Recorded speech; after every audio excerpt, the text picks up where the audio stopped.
Hello everyone, कैसे हो सारे। आई होप कि आप सभी एकदम ठीक होंगे, स्वस्थ होंगे, मस्त होंगे और अपनी पढ़ाई में एकदम व्यस्त होंगे। Welcome to AVM study hub. तो आज की इस वीडियो में हम लोग करने वाले हैं तुम्हारी क्लास 9th साइंस की एनसीईआरटी बुक का चैप्टर जो कि है force and laws of motion.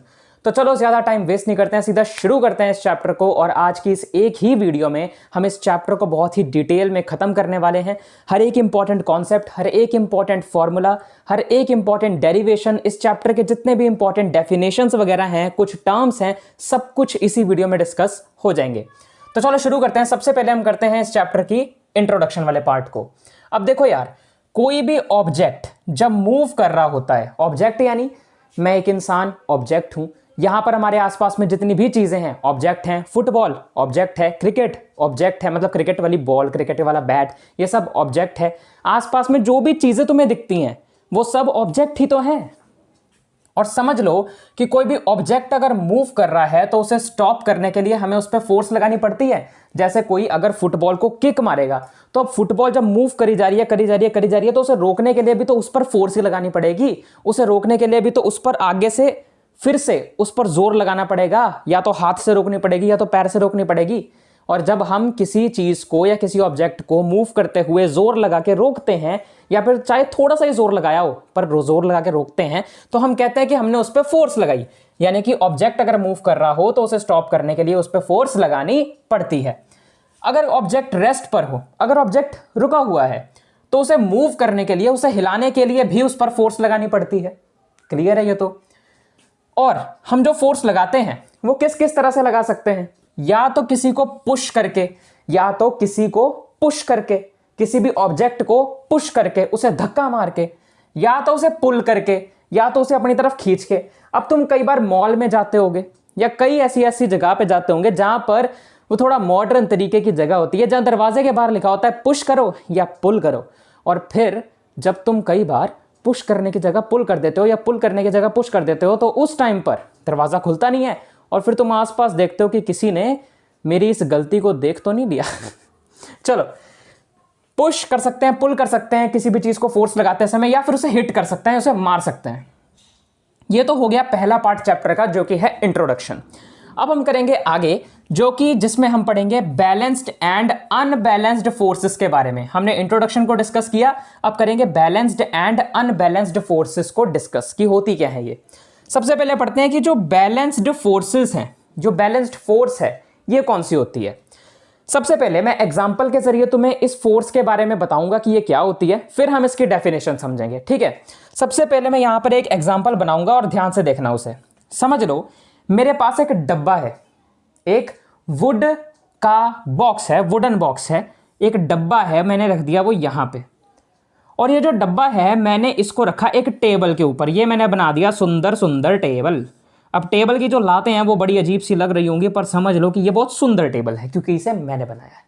अब देखो यार, ये है एक बॉक्स, इस बॉक्स को मैंने इधर की तरफ से बांध दिया एक्स नाम की रस्सी के साथ, और इधर से मैंने बांध दिया वाई नाम की रस्सी के साथ। और जिस तरफ मैंने ये एरो बनाए हैं उस तरफ मैं इसे इक्वल फोर्स से खींच रहा हूं, यानी इस तरफ से, बॉक्स के इस तरफ से भी मैं इसे खींच रहा हूं कुछ फोर्स लगाकर, और इस बॉक्स के इस तरफ से भी मैं इसे कुछ फोर्स लगाकर, कुछ जोर लगा के खींच रहा हूं। और दोनों तरफ मैं सेम फोर्स लगा रहा हूं, सेम तरह का जोर लगा रहा हूं। तो क्या ये बॉक्स हिलेगा? अरे कैसे हिलेगा, क्यों हिलेगा? नहीं हिलेगा, क्योंकि ये बॉक्स के इस तरफ और इस तरफ दोनों तरफ सेम फोर्स लग रही है, फोर्स डिफरेंट नहीं लग रही। तो फिर बॉक्स हिलेगा क्यों जब दोनों तरफ इक्वली फोर्स लगी जा रही है। एक बॉक्स इधर रखा हुआ है, मैं उसको इधर से रस्सी बांध के, इधर से रस्सी बांध के ऐसे खींच रहा हूं, दोनों तरफ सेम फोर्स लगा रहा हूं और अपोजिट डायरेक्शन में, यानी कि इधर से मैं इसको इधर खींच रहा हूं, इधर से मैं इसको इधर खींच रहा हूं, अपोजिट डायरेक्शन में फोर्स लगा रहा हूं और इक्वल फोर्स लगा रहा हूं।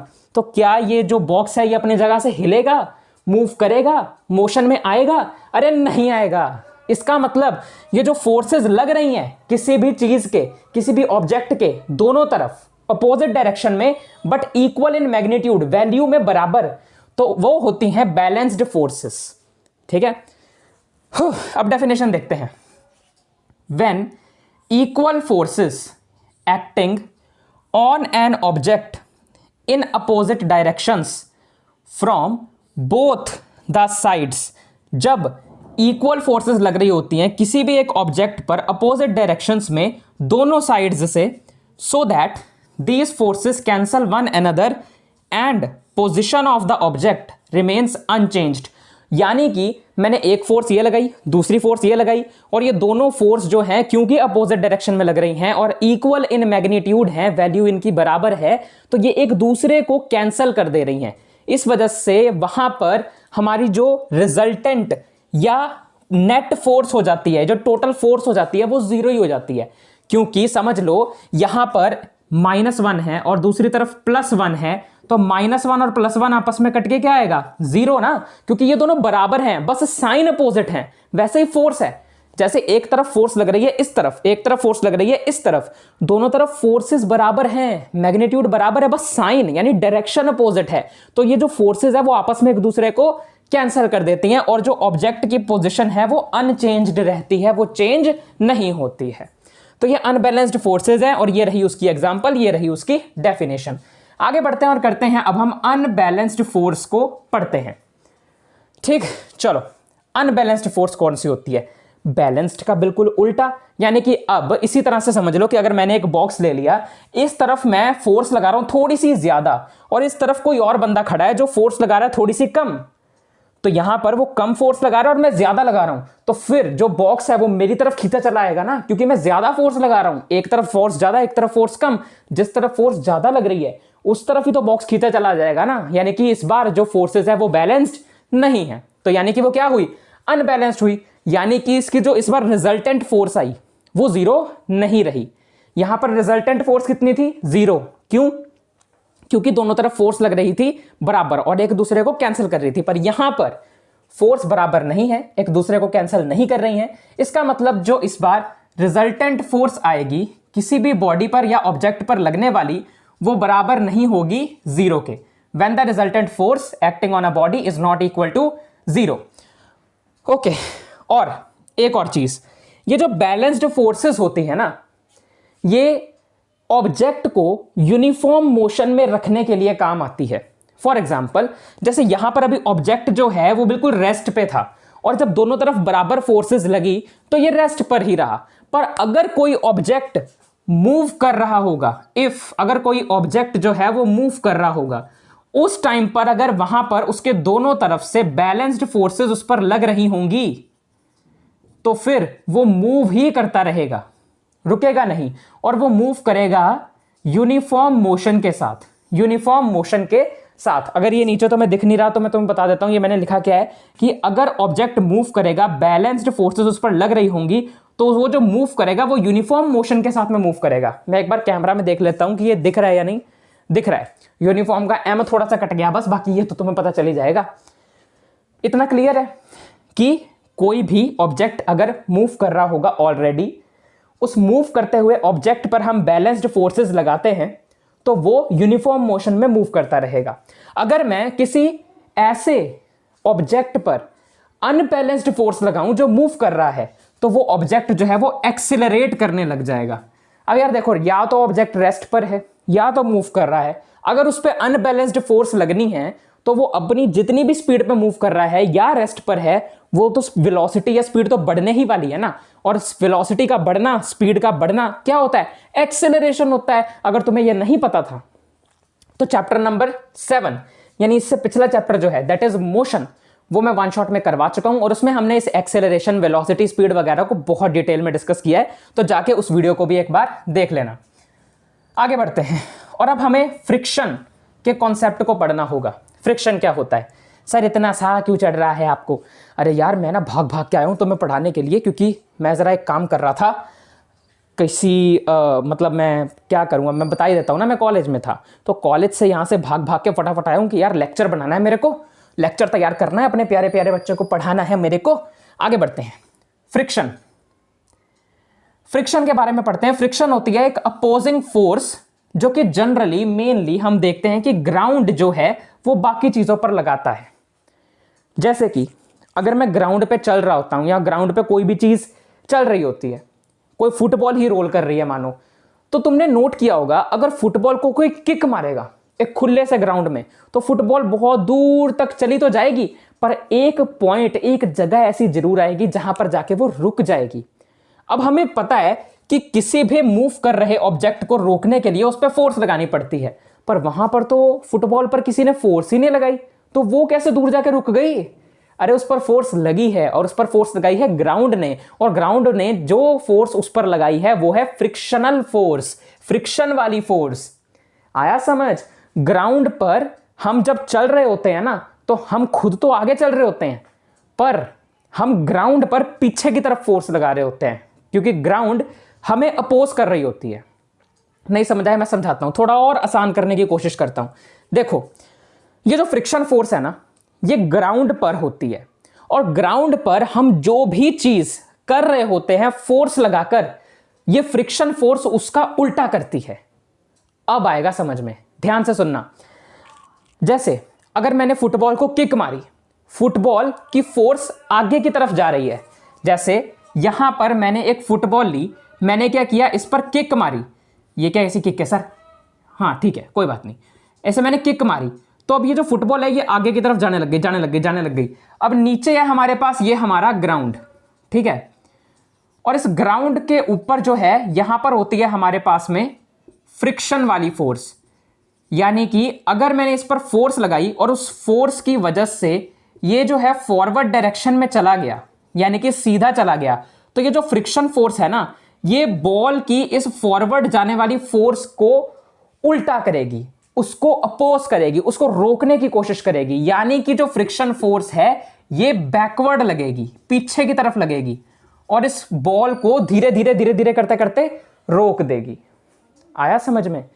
तुमने फोर्स लगाई जिस वजह से बॉल जा रही है फॉरवर्ड, आगे की तरफ, सीधा। फिर ये फ्रिक्शन फोर्स जो नीचे ग्राउंड पर है, वो फ्रिक्शन फोर्स इस बॉल को रोकेगी, धीरे धीरे अपोज करते एक पॉइंट ऐसा आएगा जब ये फ्रिक्शन फोर्स जो है तुम्हारी लगाई हुई फोर्स को हरा देगी और उस बॉल को रोक देगी। ये होती है हमारी फ्रिक्शन फोर्स। जितनी भी रफ सरफेसेस होती हैं, खुरदरी सरफेसेस होती हैं, उन पर ये जो फ्रिक्शनल फोर्स है ये ज्यादा होती है, और जितनी भी स्मूथ सरफेसेस होती हैं, एकदम प्लेन, एकदम रापचिक, उसमें लेस होती है, ये कम होती है। इसकी एक एग्जांपल तुम्हें देखने को मिलती है कैरम बोर्ड की। तुमने नोटिस किया होगा कि कैरम बोर्ड पर जब स्ट्राइकर वगैरह मारना होता है, खेलना होता है उस पर, तो वहां पे हम पाउडर डालते हैं। पाउडर क्यों डालते हैं? कैरम बोर्ड पे खेलने के लिए उस पर पाउडर डाला जाता है। क्यों? ताकि उसकी जो नीचे वाली फ्रिक्शन फोर्स है ना, जो स्ट्राइकर को मारने पर उसे तेज फिसलने नहीं देती, यानी हमने स्ट्राइकर को मारा, उस पर हमने फोर्स दी कि वो आगे की तरफ जाएगा, पर वो जा रहा है उल्टा, या फिर वो ज्यादा तेजी से आगे नहीं जा रहा। क्यों?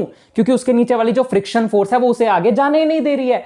तो हम क्या करते हैं, वहां पे पाउडर लगा देते हैं। पाउडर से क्या होता है, सरफेस जो है वो स्मूथ बन जाती है, प्लेन बन जाती है, जिस वजह से फ्रिक्शन जो है वो कम हो जाती है, और फिर हमें जो फोर्स जो है वो ज्यादा नहीं लगानी पड़ती, और आराम से हमारा जो स्ट्राइकर जो हम मारते हैं वो बहुत ही आराम से, इजीली हम फिर उस गेम को प्ले कर सकते हैं। वो इजीली, फास्ट तरीके से वो आगे जाता है। स्ट्राइकर से हम प्ले कर सकते हैं, वो फास्ट तरीके से स्ट्राइकर आगे जाता है, ज्यादा फोर्स लगाए बिना ही। क्लियर है? और इस चीज पर ना मेरे को एक चीज याद आई। एक बार ना मैं अपने कजन के साथ में कैरम बोर्ड खेल रहा था। कैरम बोर्ड खेलते हुए क्या हुआ कि मेरा जो छोटा कजन था, काफी छोटा है वो, ऑलमोस्ट शायद से 3rd-4th क्लास में था उस टाइम पर, उसने क्या किया कि कैरम बोर्ड के ऊपर उसने कुछ ज़्यादा ही पाउडर डाल दिया। इतना ज़्यादा, वो डालते डालते पाउडर का ढक्कन ही उतर गया और सारा पाउडर कैरम बोर्ड पे। अब इतनी ज़्यादा कैरम बोर्ड की फ्रिक्शन कम हो गई कि भाई गीटी मारते उड़ती थी एकदम से। क्या बताएं यार, अभी ऐसे सिचुएशंस होती रहती हैं। तुम्हारे भी कोई ऐसी कोई सिचुएशन इसको पढ़ के याद आई हो तो मुझे कमेंट सेक्शन में ज़रूर बताना। इसके अलावा जितना भी हमने अभी कर लिया मैं इसको रिवाइज करवा देता हूँ, फिर हम आगे बढ़ेंगे। सबसे पहले हमने पढ़ी इंट्रोडक्शन, जिसमें हमने पढ़ा किसी भी ऑब्जेक्ट को मूव करवाने के लिए, मतलब मूव करते हुए ऑब्जेक्ट को स्टॉप करने के लिए उस पर फोर्स लगानी पड़ती है, या किसी भी रेस्ट पर रुके हुए ऑब्जेक्ट को मूव कराने के लिए उस पर फोर्स लगानी पड़ती है। फोर्स जो है वो पुश, पुल या हिट करने पर हम, मतलब कि फोर्स जो है वो या तो पुश करके लगा सकते हो, या पुल करके, या किसी भी ऑब्जेक्ट को हिट करके।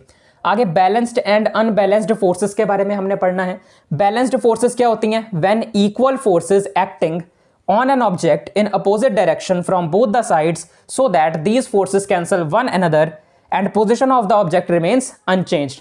जब दोनों तरफ से इक्वल मैग्नीट्यूड की फोर्स लग रही हो अपोजिट डायरेक्शन में, जिससे ऑब्जेक्ट की पोजीशन चेंज ना हो, वो होती है unbalanced force, sorry balanced force. Unbalanced वाली उसकी बिल्कुल उल्टा, जब रिजल्टेंट फोर्स जो है वो जीरो ना हो। यहां पे रिजल्टेंट फोर्स होती है जीरो, यानी कि फोर्सेस एक दूसरे को आपस में कैंसिल कर देती हैं, तो रिजल्टेंट फोर्स जीरो, और यहां पे ऐसा नहीं होता, तो जीरो नहीं होती हैं।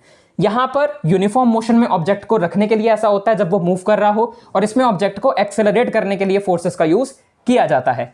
फ्रिक्शन के बारे में हमने पढ़ा। फ्रिक्शन होती है एक अपोजिंग फोर्स जो जनरली ग्राउंड वगैरह पर ही होती है। रफ सरफेस पे ज्यादा होती है, स्मूथ सरफेस पे कम होती है। कैरम बोर्ड की एग्जांपल से हमने और ज्यादा अच्छे से समझा। फिलहाल इतना नोट करो, फिर हम आगे बढ़ते हैं। तो चलो अब हम आगे बढ़ते हैं और करते हैं अपना अगला टॉपिक इस चैप्टर का, जो कि है फर्स्ट लॉ ऑफ मोशन। यानी कि अब मोशन के पहले लॉ को पढ़ने का समय आ गया है, जो कि दिए थे हमारे न्यूटन साहब ने। ओके, तो चलो शुरू करते हैं। पहला लॉ क्या कहता है? पहले लॉ को समझाने से पहले, डेफिनेशन पढ़ने से पहले, मैं तुम्हें अपनी तरफ से इसका कॉन्सेप्ट बता देता हूं। यार देखो, पहला लॉ ऑफ मोशन कहता है कि कोई भी ऑब्जेक्ट अगर मोशन में है तो वो मोशन में ही रहेगा जब तक उस पर फोर्स लगाकर उसे रोका ना जाए, या फिर अगर कोई ऑब्जेक्ट रेस्ट पे है, रुका हुआ है, तो वो रेस्ट पर ही रहेगा, रुका ही रहेगा, तब तक नहीं चलेगा जब तक उस पर कोई फोर्स ना लगा दी जाए। यही कहता है फर्स्ट लॉ ऑफ मोशन। इसमें एक इनर्शिया नाम का कॉन्सेप्ट भी आता है। इनर्शिया क्या होता है? इनर्शिया यानी कि किसी भी ऑब्जेक्ट की एक ऐसी प्रॉपर्टी, एक ऐसी एबिलिटी जिसमें वो अपने मूव कर रही या फिर रेस्ट में रही पोजीशन को चेंज नहीं करना चाहता। इनर्शिया किसी भी ऑब्जेक्ट की, किसी भी बॉडी की एक ऐसी प्रॉपर्टी है जिसमें वो अपनी पोजीशन को या फिर अपनी स्टेट ऑफ मोशन को चेंज नहीं करना चाहता। स्टेट ऑफ मोशन का मतलब होता है कि उसमें जो रेस्ट वाली स्टेट है वो भी आ जाती है, जो मूव करने वाली स्टेट है वो भी आ जाती है। यानी कि अगर कोई ऑब्जेक्ट मूव कर रहा है तो वो मूव ही करते रहना चाहता है जब तक उस पर आगे से, बाहर से फोर्स लगाकर उसे रोका ना जाए। अगर कोई ऑब्जेक्ट रेस्ट पर है तो वो रेस्ट पर ही रहना चाहता है जब तक बाहर से फोर्स लगाकर उसे मूव ना करवाया जाए। ये होता है इनर्शिया का कॉन्सेप्ट। अब सबसे पहले इस लॉ की जो डेफिनेशन है मैं वो पढ़ूंगा। If N object is in motion, अगर कोई ऑब्जेक्ट मोशन में होगा, it will remain in motion, वो मोशन में ही रहेगा। और if N object is at rest, अगर कोई ऑब्जेक्ट रेस्ट पे है, it will remain at rest, वो रेस्ट पर ही रहेगा। अनटिल और unless any external force is applied on it, तब तक जब तक कोई एक्सटर्नल फोर्स, कोई बाहरली फोर्स उस पर ना लगाई जाए। Also called law of inertia, और इस फर्स्ट लॉ ऑफ मोशन को लॉ ऑफ इनर्शिया भी कहा जाता है, क्योंकि इसमें इनर्शिया वाला कॉन्सेप्ट भी आ रहा है। इनर्शिया का मतलब रेजिस्टेंस ऑफ एन ऑब्जेक्ट, एक ऑब्जेक्ट का रेजिस्ट करना, एक ऑब्जेक्ट का रोकना किसी को, किस चीज से? टू चेंज इट्स पोजिशन, उसकी पोजिशन को चेंज करने से। किसी भी ऑब्जेक्ट का किसी और को अपनी पोजीशन चेंज करने से रोकना होता है इनर्शिया, और इसमें वो इनर्शिया ही तो हो रहा है, इसीलिए इसे लॉ ऑफ इनर्शिया भी कहते हैं। अब इसकी एग्जांपल के तौर पर एक बस ली गई है, बस का एग्जांपल लिया है।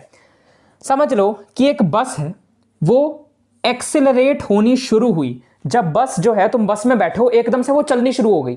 जब एकदम से बस चलनी शुरू होती है या चल रही होती है, उस टाइम पर हमारी बॉडी एकदम से ऐसे बैकवर्ड, ऐसे पीछे की तरफ हो जाती है। क्यों हो जाती है? हमारी जो बॉडी है वो ऐसे बैकवर्ड या पीछे की तरफ हो जाती है। क्यों? बिकॉज, इसलिए क्योंकि उस टाइम पर जो हमारी बॉडी है वो इनर्शिया की वजह से, ये जो इनर्शिया है ना प्रॉपर्टी, कि वो अपने बॉडी की पोजीशन को, स्टेट ऑफ मोशन को चेंज नहीं करना चाहता, इसी वजह से ऐसा होता है। क्योंकि जब हमारी बॉडी ऐसे ही बैठी है तो वो चाहती है कि अब वो जैसे बैठी है वो वैसे ही रहे, वहां से वो ना हिले, पर उस पर फोर्स लग जाती है तो वो उस फोर्स को अपोज करते हुए वो ऐसे पीछे की तरफ हो जाती है। जो बस का मोशन होता है ना फॉरवर्ड डायरेक्शन में, वो उसे अपोज कर रही होती है। यानी कि जब बस आगे चली, एक्सेलरेट हुई, यानी बस फोर्स लगा रही है आगे की तरफ फॉरवर्ड डायरेक्शन में, पर हमारा जो इनर्शिया है वो उसे अपोज कर रहा है, तो वो जा रहा है पीछे की तरफ, इसलिए हम जा रहे हैं पीछे की तरफ। उसके बाद यानी कि हाँ, उसे अपोज कर रहा होता है आगे।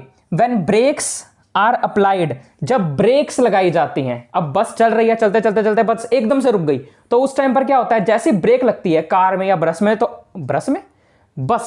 तो हम एकदम से ऐसे आगे की तरफ होते हैं। अब उस टाइम पर हमारी बॉडी जो है वो फॉरवर्ड जाती है। क्यों? फिर वही चीज आ जाती है, इनर्शिया। क्योंकि इस बार जो बस है वो एकदम से रुकी, एकदम से पीछे की तरफ गई, पर हमारा जो इनर्शिया है वो उसको अपोज करते हुए आगे की तरफ जाता है, क्योंकि हमारी बॉडी अपनी पोजीशन को चेंज नहीं करना चाहती है। उसके बाद आगे अगला टॉपिक आता है इनर्शिया एंड मास का। यानी अब हमारा जो भार है, किसी भी ऑब्जेक्ट का जो भार है और उसके साथ जो इनर्शिया का क्या रिलेशन है वो पढ़ने वाले हैं। अब देखो यार, किसी भी बॉडी का अगर मास जो है वो ज्यादा होगा तो उसका इनर्शिया भी ज्यादा होगा, अगर मास कम होगा तो इनर्शिया भी कम होगा। जैसे कि इनर्शिया क्या होता है, कोई भी ऑब्जेक्ट जब अपनी पोजीशन को, अपनी स्टेट ऑफ मोशन को चेंज ना करना चाहे, और मास होता है भार। किसी भी ऑब्जेक्ट का भार ज्यादा होगा तो उसका इनर्शिया भी ज्यादा होगा, यानी कि उसके ना हिलने की, आलसपंती का जो लेवल है वो भी बहुत ज्यादा होगा जब उसका भार बहुत ज्यादा होगा। समझ लो कोई मोटा ताजा बंदा यहां पे आके लेट गया, अभी एकदम से जमीन पे, अपने बेड पे या कहीं पे भी आके लेट गया, कह रहा मैं तो नहीं उठूंगा भाई, और कोई आकर अगर उसे उठाएगा तो उसे उठाना भी मुश्किल है, क्योंकि भाई मोटा ही बहुत है, उठाया ही नहीं जा रहा, उसका भार ही बहुत है, तो इसलिए उसे उठाया नहीं जाता। तो मास ज्यादा तो इनर्शिया भी ज्यादा, पर मास कम है तो उसका इनर्शिया भी कम होगा, भार कम है तो उसमें आलस भी कम होगा, ऐसा ये कह रहे हैं। अब एग्जाम्पल के तौर से समझते हैं, जैसे अगर कोई एक रबर बॉल है और एक स्टोन ले लिया, एक मैंने पत्थर ले लिया उसी सेम साइज का।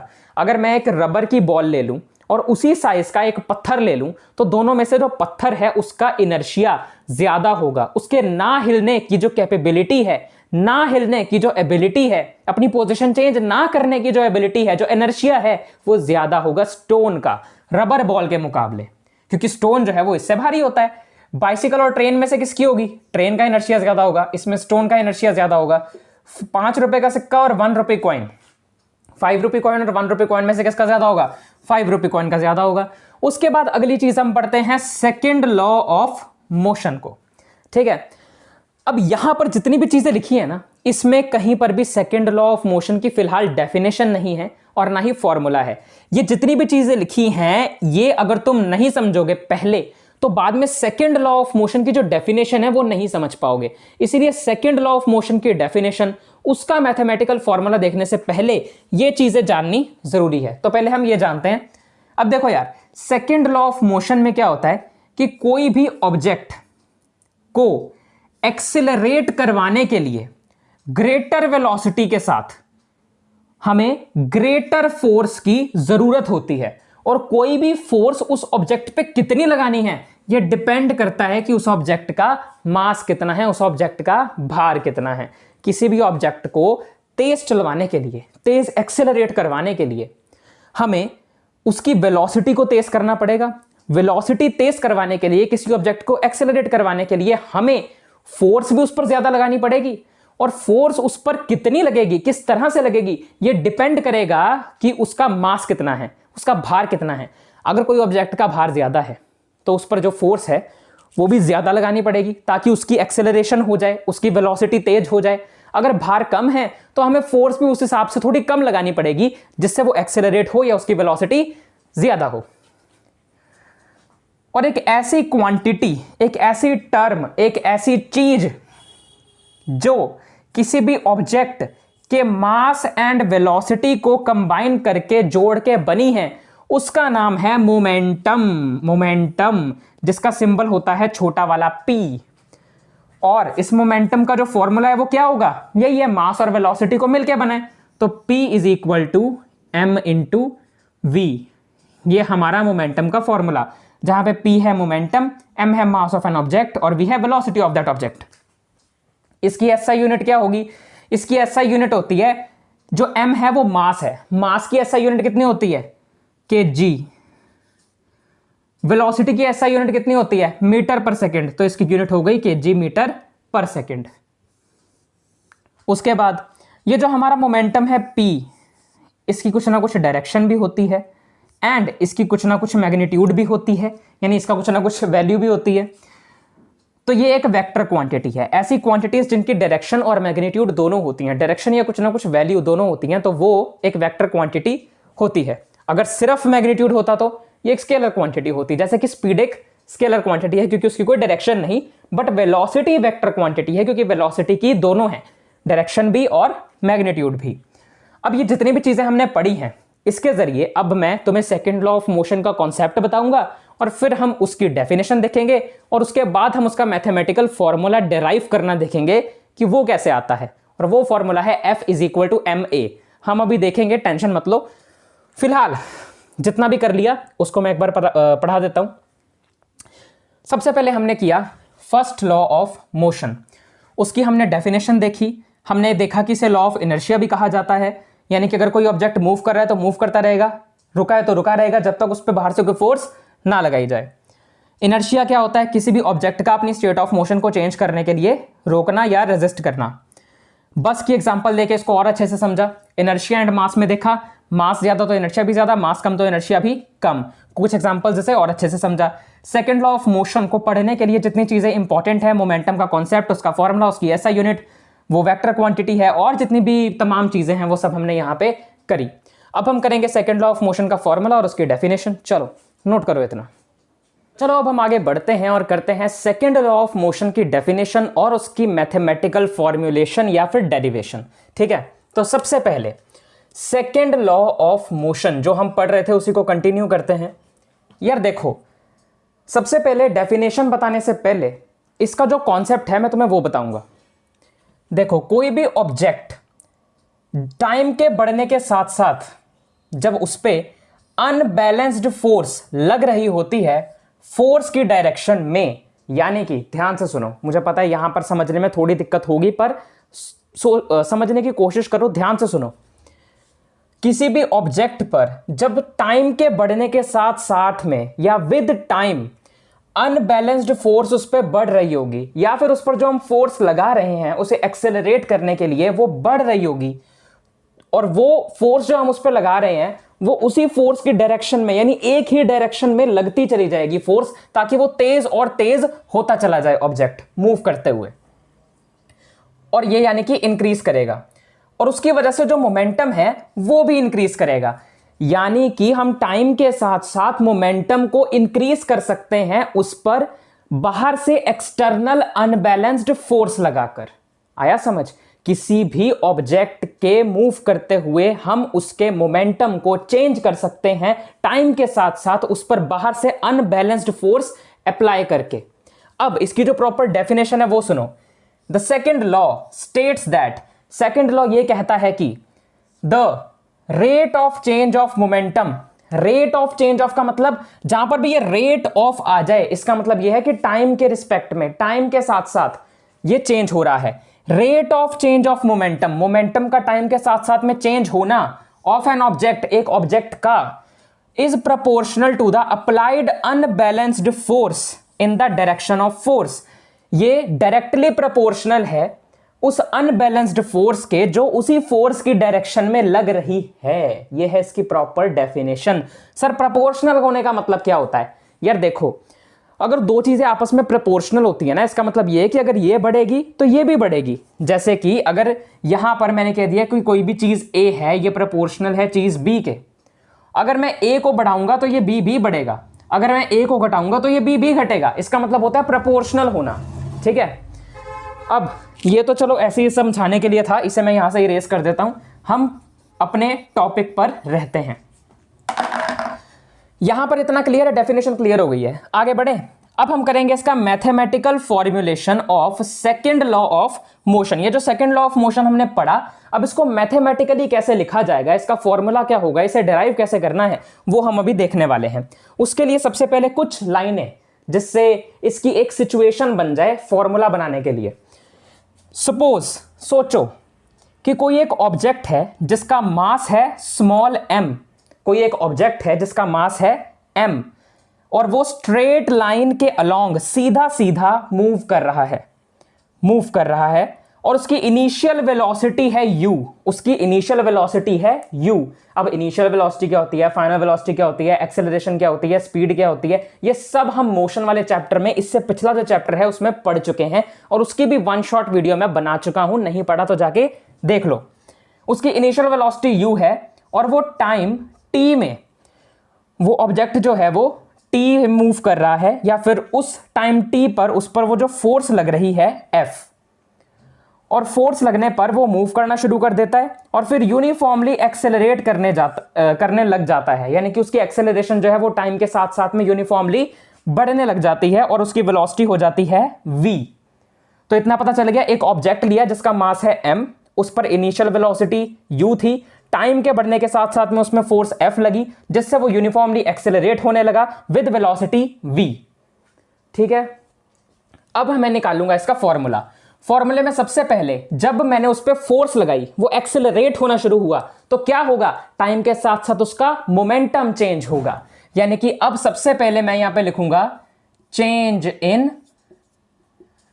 मोमेंटम। यहां पे मोमेंटम चेंज हो रहा है और ये change in momentum directly proportional होगा किसके, जो चेंज इन मोमेंटम हुआ बाद में P2 माइनस P1। P2 मतलब जो फाइनल मोमेंटम हुआ, बाद में जो मोमेंटम हुआ वो P2, और P1 मतलब जो इनिशियली मोमेंटम हुआ, जो शुरुआत में हुआ। अब ये अलग अलग क्यों लिया यार, क्योंकि यार देखो इनिशियल वेलोसिटी उसकी u थी, तो इसका मतलब कि उसका जो पहला इनिशियल मोमेंटम होगा P1 वो होगा mu, और बाद में उसकी वेलोसिटी v हो गई, यानी कि जो फाइनल मोमेंटम होगा P2 वाला वो mv हो जाएगा। तो ये इसके दो मोमेंटम हो जाएंगे P1 और P2 वाले, और इनका जो चेंज है, जो चेंज इन मोमेंटम है वो ये P2 माइनस P1 होगा, यानी ये वाला mv माइनस mu होगा, directly proportional to mv minus mu।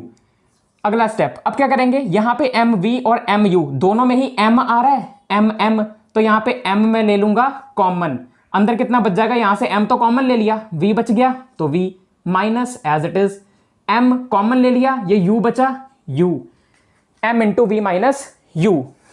अब मैं यहां पर अगर ले लूं rate of change of momentum, rate of change of momentum.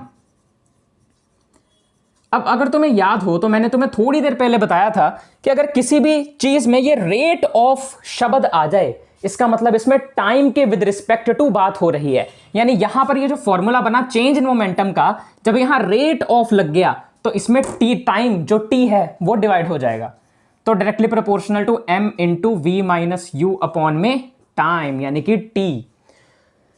अब यहां पर जो rate of change of momentum है इसको मैं अप्लाइड फोर्स भी लिख सकता हूं। क्यों लिख सकता हूं, क्योंकि फोर्स लगने की वजह से ही तो ये मोमेंटम चेंज हो रहा है टाइम के साथ साथ। Rate of change of momentum मतलब क्या, मोमेंटम का टाइम के साथ साथ चेंज होना, और अप्लाइड फोर्स ही इसे क्यों लिखा जा सकता है, क्योंकि फोर्स लगने से ही तो इसका मोमेंटम चेंज हो रहा है, तो मैं यहां पर इसकी जगह पर अप्लाइड फोर्स भी लिख सकता हूं, and directly proportional to m, तो एज इट इज रहा। इसके बाद ये जो v minus u upon t वाला जो पार्ट है, इसको देख के कुछ याद आया, अगर तो मोशन वाला चैप्टर पढ़ा है तो याद आ गया होगा। v minus u upon T होता है change in velocity per unit time, यानी कि एक्सेलरेशन। ये एक्सेलरेशन का फॉर्मूला है v minus u upon T, याद है, तो ये m में आ गया। अब इस प्रोपोर्शनैलिटी के साइन को हटाने के लिए, ये जो प्रोपोर्शनैलिटी का साइन है इसे हटाने के लिए मुझे क्या करना होगा, अप्लाइड फोर्स को मैं F लिख सकता हूं, यहां पे इसकी जगह पे इक्वल टू लग दिया। हटाने के लिए मुझे एक अब कांस्टेंट लगाना पड़ेगा। ये प्रोपोर्शनैलिटी का साइन बड़ा नॉटी बंदा है, बड़ा गंदा बंदा है, इसको हटाने के लिए हमें एक प्रोपोर्शनैलिटी कांस्टेंट लगाना होता है, यानी कोई भी एक कांस्टेंट लगाना होता है जो प्रोपोर्शनैलिटी के साइन को हटाने से आएगा, जिसे हम कहते हैं प्रोपोर्शनैलिटी कांस्टेंट, वो है K। तो ये M और A एज इट इज आया, और ये अपने पास बन गया अपना एक formula, F is equal to KMA, जहां पे F है हमारी फोर्स, K है प्रोपोर्शनैलिटी कांस्टेंट, M है mass of an object, A है एक्सेलरेशन ऑफ दैट ऑब्जेक्ट। ये एक बन गया formula for the second law of motion. और अब यहां पर ये चीज खत्म नहीं होती है, क्यों, क्योंकि अगर तुम्हें ध्यान हो तो मैंने अभी थोड़ी देर पहले तुम्हें बताया था कि सेकंड लॉ ऑफ मोशन से जो फॉर्मूला बनेगा वो होगा F is equal to M A, पर ये तो बन गया F is equal to K M A. Sir ये के को कैसे हटाएंगे? अब यार देखो, कभी कभार ना एक क्वेश्चन आ जाता है कि भाई डिफाइन करो, डिफाइन करो। क्या डिफाइन करें? 1 यूनिट ऑफ फोर्स की 1 यूनिट ऑफ फोर्स क्या होती है, कितनी होती है? अब देखो यार, 1 यूनिट ऑफ फोर्स अगर हमें चाहिए तो हमें सब कुछ 1 यूनिट करना पड़ेगा। मतलब सर समझ नहीं आ रहा। अरे बताता हूं यार, देखो ये फॉर्मूला तुमने बनाया था ना, बस इस फॉर्मूला को पहले यहां पे लिखो, F is equal to K M ए। अब F जो है फोर्स, इसकी जो यूनिट होती है ना भाई साहब, इसकी जो SI यूनिट होती है, वो SI यूनिट कहो या फिर यूनिट कह लो, चलो इसकी जो यूनिट होती है ना फोर्स की, वो होती है न्यूटन, न्यूटन, और इसको N से डिनोट किया जाता है। ठीक, अब यहां पर जो फोर्स है इसे मैं लिख सकता हूं 1 यूनिट ऑफ फोर्स है यहां पे, या मैं कहूं तो इसमें 1 न्यूटन की फोर्स है, ऐसा मान लेते हैं। सब कुछ जितने भी यहां पे क्वांटिटीज आ रही है ना, मास, एक्सेलरेशन, फोर्स, सबको 1 1 कर दो। 1 न्यूटन, 1 kg, 1 मीटर पर सेकंड स्क्वायर। एक्सेलरेशन की ऐसा यूनिट क्या होती है? मीटर पर सेकंड स्क्वायर। मास की कितनी होती है? kg। फोर्स की कितनी होती है? न्यूटन। तो 1 यूनिट ले लो फोर्स की, के तो कांस्टेंट है तो एज इट इज रहेगा, बदल नहीं सकते उसे। m को ले लो 1 kg, जो एक्सेलरेशन है उसे ले लो 1 मीटर पर सेकंड स्क्वायर। अब यहां पर सब कुछ 1 1 हो गया, यानी ये भी 1 हो गया, इज इक्वल टू के के साथ में ये भी 1 हो गया, ये भी 1 हो गया, यहां ब्रैकेट डालने की जरूरत नहीं है, ये भी 1 हो गया। अब ये 1 इंटू 1 तो 1 ही हो जाएगा, और k को 1 से मल्टीप्लाई करेंगे तो कोई चेंज थोड़ी आएगा भाई, 1 ही रहेगा। अब 1 को किसी भी चीज से मल्टीप्लाई करो तो वही चीज रहती है ना। 2 को 1 से करेंगे मल्टीप्लाई तो कितना आएगा? 2 1 जा 2, 3 1 जा 3, तो k 1 जा k। यहां पर ये वाला 1 एज इट इज रहा, इज इक्वल टू k, यानी k की वैल्यू कितनी आ गई? 1 आ गई। अगर तुम्हें बोले कि 1 यूनिट ऑफ फोर्स को डिफाइन करो कितनी होती है, तो भाई 1 यूनिट ऑफ फोर्स होती है एक ऐसी फोर्स जो कि एक ऐसे ऑब्जेक्ट पे लग रही हो जिसका मास है 1 kg, और वो फोर्स लगाने पर वो ऑब्जेक्ट मूव करना शुरू हो गया, एक्सेलरेट होना शुरू हो गया विद 1 मीटर पर सेकंड स्क्वायर। ये तो हो गई डेफिनेशन इस 1 यूनिट ऑफ फोर्स की। पर अब इसके बाद जो k की वैल्यू 1 आई है, हम इसको इस फॉर्मूले में रख देते हैं, फिर देखते हैं क्या फॉर्मूला बनेगा। तो बनेगा F is equal to, k की जगह रख दिया 1 और साथ में है एम ए। अब 1 यहां पर मल्टीप्लाई करना, k की जगह पे लिखो चाहे ना लिखो एक ही बात है, क्योंकि मैंने पहले ही बताया 1 को जैसे मर्जी से मल्टीप्लाई करो 1 ही रहेगा। तो एम ए 1 जा एम ए, तो F is equal to M A. ये हो गया अपना formula for the second law of motion. अब यहां पर अगर मैं पूछूं कि बताओ फोर्स की SI यूनिट क्या होती है, तो तुम मुझे क्या बताओगे? सर न्यूटन होती है। अरे न्यूटन भी होती है, एक और यूनिट होती है भाई। देखो जो मास है उसकी यूनिट कितनी होती है? kg। एक्सेलरेशन की यूनिट कितनी होती है? मीटर पर सेकंड स्क्वायर, तो kg मीटर पर सेकंड स्क्वायर, ये रही यूनिट। इजी पीजी है ना आसान, बहुत आसान है। तो फिलहाल अभी तक हमने जितना भी पढ़ लिया, मैं एक बार तुम्हें इसको रिवाइज करवा देता हूं। इसके बाद बहुत छोटा सा चुन्नू मुन्नू सा टॉपिक बचा हुआ है जो कि है थर्ड लॉ ऑफ मोशन, फिर हम वो करेंगे। सबसे पहले क्या पढ़ा हमने? सेकेंड लॉ ऑफ मोशन की डेफिनेशन पढ़ी। सबसे पहले मैंने इसका कॉन्सेप्ट समझाया कि जब हम किसी भी ऑब्जेक्ट पर टाइम के बढ़ने के साथ साथ अनबैलेंस्ड फोर्स लगाते जाते हैं, जिस वजह से उसकी जो वेलोसिटी है, उसकी जो एक्सेलरेशन है बेसिकली, वो बढ़ने लग जाती है यूनिफॉर्मली, और ये मोमेंटम के मोमेंटम भी साथ साथ में इंक्रीज होता है। अगर इसे सही से बोला जाए तो ये कुछ ऐसा होगा कि मोमेंटम जो है वो टाइम के साथ साथ में बढ़ता है जब बाहर से उस पर कोई ना कोई एक्सटर्नली अनबैलेंस्ड फोर्स लगाई जाती है। और प्रॉपर डेफिनेशन ये रही जो कि थी, the second law states that the rate of change of momentum of an object is proportional to the applied unbalanced force in the direction of force. उसके बाद हमने इसकी मैथमेटिकल फॉर्मुलेशन करी। यहां पर M P V U T क्या क्या है वो सब हमने यहां पे बता दिया। फिर हमने इनिशियल मोमेंटम लिखा, फाइनल मोमेंटम लिखा। Rate of change in momentum में हमने P2 माइनस P1 कर दिया, उनकी वैल्यूज को पुट किया, m को कॉमन लिया। फिर rate of change of momentum में t को यहां पे डिवाइड कर दिया। अप्लाइड फोर्स को F निकाल लिया, इज इक्वल टू प्रोपोर्शनलिटी का साइन हटाने के लिए हमने एक कांस्टेंट k लगाया। फॉर्मूला बन गया F is equal to KMA। इसकी F की यूनिट होती है न्यूटन, जिसको N से डिनोट किया जाता है। अगर हमें 1 यूनिट ऑफ फोर्स को डिफाइन करना हो तो हमें क्या करना होगा, इस फॉर्मूले में जिसकी जो भी यूनिट है उसको 1 1 पुट करना होगा, यानी कि 1 यूनिट ऑफ फोर्स इन सब के बराबर हो जाएगी। और 1 यूनिट ऑफ फोर्स को अगर डिफाइन करना हो लिख के तो तुम कैसे करोगे कि 1 यूनिट ऑफ फोर्स एक ऐसी फोर्स है जो कि लग रही है एक ऐसे ऑब्जेक्ट पर जिसका मास है 1 kg और वो एक्सेलरेट कर रहा होगा 1 मीटर पर सेकेंड स्क्वायर से।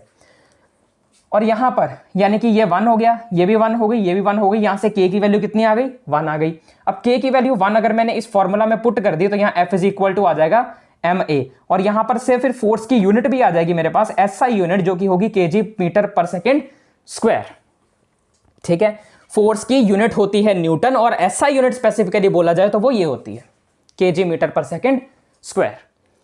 नोट करो, फिर हम करेंगे थर्ड लॉ ऑफ मोशन। और हाँ, यहां पर एक एग्जांपल कभी कभार तुम्हें पूछी जा सकती है कि यार जो क्रिकेटर होते हैं, क्रिकेटर में भी जो स्पेसिफिकली फील्डर होते हैं वो बॉल को कैच करते हुए, कैच करने के बाद ना एकदम से अपना हाथ ऐसे नीचे कर लेते हैं। बॉल आई, कैच किया, एकदम से नीचे कर लिया हाथ, क्यों? ताकि उनका जो मतलब हाथ है, जो एल्बो है, ये जो पूरा आर्म है वो इंजर ना हो जाए, वो हर्ट ना हो। एक मोमेंटम बनाकर बॉल को कैच करना होता है। अगर सीधा सीधा ऐसे करके सीधा ही कैच किया ना, उसकी जो मास, वेलोसिटी, एक्सेलरेशन, ये सब चीजों से ना भाई हाथ जाएगा, उसके बाद वो खेल नहीं पाएंगे फिर दोबारा। इसलिए ये इंजरी होने के चांसेस ना हो, पूरा मोमेंटम अच्छे से बनाकर उसे पकड़ना पड़ता है। चलो नोट कर लो, थर्ड लॉ ऑफ मोशन करेंगे फिर। तो चलो आगे बढ़ते हैं और करते हैं इस चैप्टर को खत्म। आज के इस चैप्टर का आखिरी टॉपिक है हमारा थर्ड लॉ ऑफ मोशन। और इस चैप्टर के खत्म होने के बाद ना मैं तुम्हें एक बड़ी अच्छी सी, अरे बड़ी क्या होता है सर, अरे बड़ी अच्छी सी चीज बताऊंगा जिससे कि ना तुम किसी की भी बेइज्जती कर सकते हो। मतलब स्पेसिफिकली मैं किसी को भी मतलब ऐसे बुरा भला नहीं कह रहा हूं, बट अगर किसी अपने किसी बहुत फ्रेंड की बेइज्जती करनी हो और वो लड़की हो, मतलब बहुत ज्यादा नहीं, तो कैसे कर सकते हो? फिजिक्स से मैं बताता हूं, देखना ध्यान से। पर वो नहीं बताने वाला हूं अभी, वो मैं लास्ट में बताऊंगा। फिलहाल तो कंसेप्ट ही समझेंगे, पर लास्ट में। और फिर एक अच्छी सी शायरी से खत्म करेंगे आज के इस सेशन को।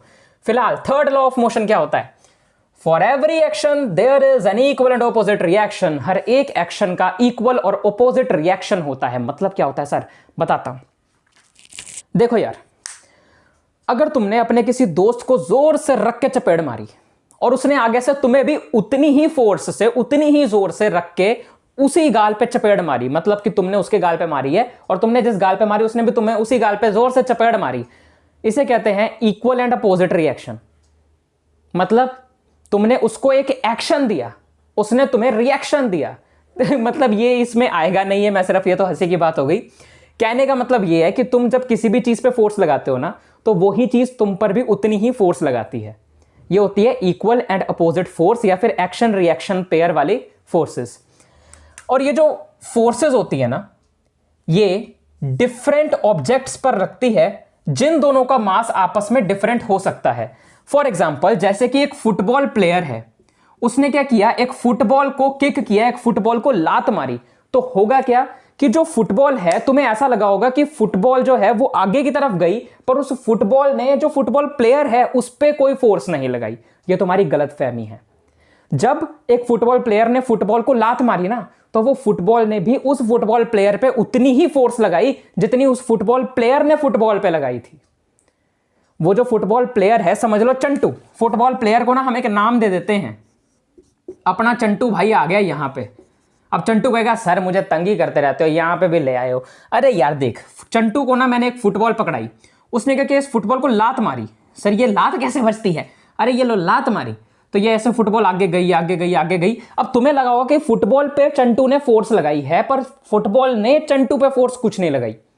चंटू ने फुटबॉल पे फोर्स लगाई है, पर तुम्हें ऐसा लगा कि फुटबॉल ने चंटू पे कोई फोर्स नहीं लगाई। अरे लगाई है, दोनों ने एक दूसरे पे इक्वल फोर्स लगाई हैं, तो वो आगे चली गई है। और यहां पर जो बॉल है उसका मास चंटू के मास से कम है। वही यहां पे कहा जा रहा है कि मासेस जो हैं वो डिफरेंट हो सकते हैं उन दो ऑब्जेक्ट्स के जिनके बीच में ये वाली एक्शन रिएक्शन वाली फोर्सेस लग रही हैं। आया समझ? और इसकी कुछ एग्जांपल्स यहां पे लिखी हुई हैं। पहली एग्जांपल है, जब भी कोई फोर्स जो है, कोई गन एक बुलेट पे लगाती है। जब गन को हम फायर करते हैं ना, तो होता क्या है कि यहां पर ये गन का ट्रिगर है, किसी ने इस गन के ट्रिगर को दबाया, तो होगा क्या कि यहां पर जैसे इस ट्रिगर को दबाया जाएगा तो अंदर का जो भी सिस्टम है गन का, उससे ये बुलेट पर ये जोर से फोर्स लगाएगा ताकि बुलेट तेजी से आगे जाए। और जितनी तेजी से बुलेट पर फोर्स लगेगी, बुलेट उतनी तेजी से पीछे की तरफ फोर्स लगाते हुए आगे बढ़ जाएगी। यही होती है हमारी थर्ड लॉ ऑफ मोशन की डेफिनेशन। यानी कि जैसा एक्शन मिलेगा वैसा रिएक्शन भी मिलेगा। जितना जोर से कोई किसी को मारेगा उतना जोर से वो उसको मारेगा। This is action reaction pair. ठीक है, जो मैंने थप्पड़ वाली एग्जांपल दी थी वो सिर्फ याद रखने के लिए थी, पर वहां पर ये लॉ अप्लाई नहीं होता। और कहीं पता चले आगे कोई उस चीज का सेवक हो, उस चीज को मानने वाला हो कि एक गाल पे थप्पड़ पड़े तो दूसरा आगे कर देना चाहिए, तो बात अलग है। पर मोस्ट ऑफ द केसेस में आजकल यही होता है। अब वॉकिंग की बात करें, जब कोई बंदा चल रहा होता है उस टाइम पर भी ये थर्ड लॉ ऑफ मोशन हो रहा होता है। कैसे? क्योंकि जब भी हम वॉक कर रहे होते हैं ग्राउंड पर, तो हम तो फोर्स लगा रहे होते हैं, हम फोर्स लगा रहे होते हैं ग्राउंड पर पीछे की तरफ। मतलब हम आगे चल रहे हैं और चलते हुए हम ग्राउंड पर पीछे की तरफ फोर्स लगा रहे होते हैं। और जो ग्राउंड है उस पर एक फ्रिक्शनल फोर्स होती है जो हमारी इस फोर्स को अपोज कर रही होती है, इस फोर्स से उल्टा लग रही होती है। यानी कि अगर हम ग्राउंड पर पैदल चलेंगे ना, तो पैदल चलते हुए हम ग्राउंड को पीछे धकेलते हुए जाते हैं, पर ग्राउंड के ऊपर भी एक फ्रिक्शनल फोर्स है जो कि बिल्कुल उसी फोर्स के बराबर है जो हम उस पर लगा रहे हैं। इसलिए ग्राउंड भी अपनी जगह से नहीं हिलती, पर हम हिल जाते हैं। फोर्स तो बराबर है ना यार, फ्रिक्शनल फोर्स है ग्राउंड की, चाहे वो रफ है चाहे वो स्मूथ है, हम उसको पीछे ढकेलते हुए जाते हैं, पर उसकी जो फ्रिक्शनल फोर्स है वो हमारी फोर्स को अपोज करते करते अपनी जगह से नहीं हिलती है। ठीक है, ये था थर्ड लॉ ऑफ मोशन। अब सर हम तो वो वेट कर रहे हैं जो आपने बताया था, बेइज्जती कैसे करें, बताओ बेइज्जती कैसे करें। यार देखो, जो अगर तुम्हारी कोई भी फ्रेंड है या फिर अगर थोड़े बड़े बच्चे हैं या फिर बच्चे अपने पापा को बता सकते हैं स्पेसिफिकली, मैं ऐसे किसी की बेइज्जती नहीं कर रहा, बुरा मत मान जाना, सिर्फ मजाक के लिए है। जो एक न्यूटन होता है ना भाई, वो 10 की पावर 5 डायंस के बराबर होता है। वैसे इसको डायंस पढ़ते हैं पर मैं डायंस पढ़ता हूं। तो अगर किसी की बेइज्जती करनी है ना, उसे न्यूटन न्यूटन बुलाते रहो, क्योंकि अगर किसी को तुमने न्यूटन कह दिया ना तो उसे नहीं पता चलेगा, पर तुम्हारे दिल को बहुत ठंडक मिलेगी, क्योंकि तुम्हें पता है 10 की पावर 5 डायंस के बराबर है वो। और तो फिर उसकी डबल ट्रिपल चौपल नहीं, बल्कि कितनी बेइज्जती होगी भाई, 1,00,000 गुना बेइज्जती हो जाएगी उसकी। 10 की पावर 5 डायंस। हाँ, एक न्यूटन जो है वो 10 की पावर 5 डायन के बराबर हो जाएगी। वो डायंस, इतनी सारी डायंस के बराबर है वो। इतनी तगड़ी बेइज्जती कभी देखी है किसी की? सर लड़कियों के लिए तो बता दी, लड़कों की बेइज्जती के लिए भी कुछ है क्या? यार देखो, अगर होगा तो मेरी नजर में नहीं है। ऐसा नहीं है कि मैं लड़कों की बेइज्जती नहीं करता, मतलब मैं बेइज्जती करने वाला लगता हूँ क्या तुम लोगों को? क्या पूछ रहे हो मुझसे? फिलहाल इतना ठीक है। चलो, अब ये तो हो गई हंसी मजाक वाली बात, और इसी के साथ तुम्हारा चैप्टर होता है पूरी तरीके से खत्म। अब जाने से पहले एक छोटी सी शायरी और छोटा सा संदेश। ठीक है, देखो यार, यहां पर ना मैंने आजकल देखा है कि जब बहुत ज्यादा एक्सट्रीम वेदर हो जाता है ना, बहुत ज्यादा गर्मी या बहुत ज्यादा ठंड, उस टाइम पर ना जनरली हम बहुत ज्यादा आलस कर जाते हैं। अपने अंदर जो एक सिलेबस खत्म करने की या फिर अच्छे मार्क्स लाने की, जो आगे आने की जिद है ना, वो खत्म हो जाती है कहीं ना कहीं। और इसको बनाए रखने के लिए ना अपने अंदर की वो जो जिद है उसे बढ़ाना पड़ेगा। जिद इन द सेंस उन चीजों में नहीं जो गलत है, कि मुझे ये तो खरीद के दो, ये तो मुझे चाहिए, मुझे आईफोन चाहिए, मुझे ये चाहिए, इन चीजों में जिद की बात नहीं कर रहा हूं मैं बात कर रहा हूं जिद उस चीज में जो तुम्हें करना है, जो तुम्हारा टारगेट है, जो तुम्हारा टॉपिक है। अगर तुमने ठाना है कि आज मुझे ये टॉपिक खत्म करके सोना है, तो भाई जिद होनी चाहिए अंदर कि मेरे को ये टॉपिक खत्म करके सोना है, चाहे पूरा दिन लग जाए, चाहे पूरी रात लग जाए, जब तक ये खत्म नहीं होगा मैं नहीं सोऊंगा। जो टारगेट आज के लिए बनाया है कि पूरा करना ही करना है, उसे पूरा करे बिना मैं नहीं सोऊंगा। अंदर जिद होनी चाहिए। अरे सब कुछ हो जाएगा हासिल, तू अपनी रुकावटों से लड़ तो सही, तू जिद पर अड़ तो सही। अरे सब कुछ हो जाएगा हासिल, तू अपनी इन रुकावटों से लड़ तो सही यार, एक बार जिद पे अड़ तो सही, सब कुछ हो जाएगा। बस यार, अगर वीडियो अच्छी लगी हो तो लाइक कर देना, शेयर कर देना, कमेंट कर देना, अपने सारे फ्रेंड्स के साथ, अपने क्लास 9 के सारे स्टूडेंट्स के साथ ऐसे शेयर कर देना। कोई भी दिक्कत आती है, कोई भी डाउट आता है तो नीचे कमेंट सेक्शन में हमें बता सकते हो। और बस यार सब्सक्राइब कर देना, नोटिफिकेशन बेल को ऑन कर देना। मिलूंगा तुम लोगों से अगले एक वन शॉट वीडियो में इसी के अगले चैप्टर के साथ। तब तक के लिए मैं चलता हूं, और जाने से पहले एक बात और कहूंगा, अगर तुम्हारी बाकी चैप्टर्स के वन शॉट वीडियोस देखनी है तो यहां पे क्लिक करो। अगर कोई एक स्ट्रेटेजी वीडियो देखनी है कि इन चैप्टर्स को कंप्लीट करने के बाद कैसे पढ़ा जाए जिससे कि हम अभी से पढ़कर भी एग्जाम में टॉप कर सके, तो इस वीडियो को देख लो। बाकी मैं चला, बाय बाय, पढ़ते रहो।